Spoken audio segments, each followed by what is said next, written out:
leçon de souffrance touche au comportement humain en train d'assumer consciemment ou non un mal, mais elle est susceptible d'évoluer en fonction de divers facteurs d'importance variable.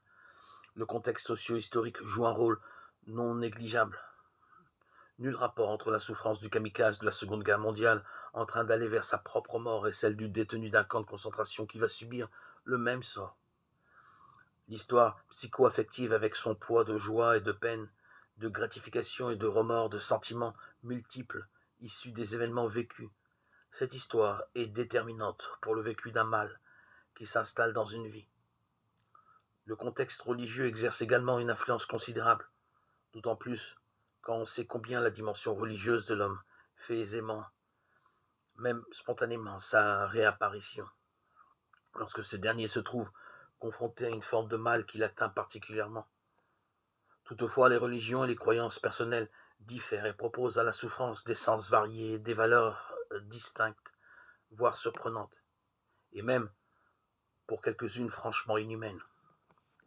Souffrance dans une perspective bouddhiste et souffrance dans une optique chrétienne authentique sont quasiment aux antipodes l'une de l'autre.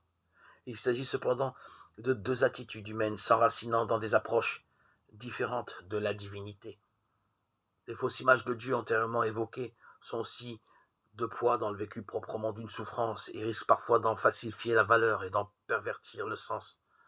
Se perd alors la fécondité d'une souffrance bien vécue, notion sur laquelle nous reviendrons. La souffrance d'un homme révolté par un Dieu qu'il juge écrasant n'est pas à comparer à la souffrance d'un autre, pacifié, davantage convaincu en lui-même de l'existence d'un Dieu d'amour. Cependant, ces deux visages si distincts de souffrance sont en soi respectables car ils sont humains. Enfin, le visage d'une souffrance dépendra de la qualité de présence ou d'accompagnement de l'entourage familial, médical, social ou autre.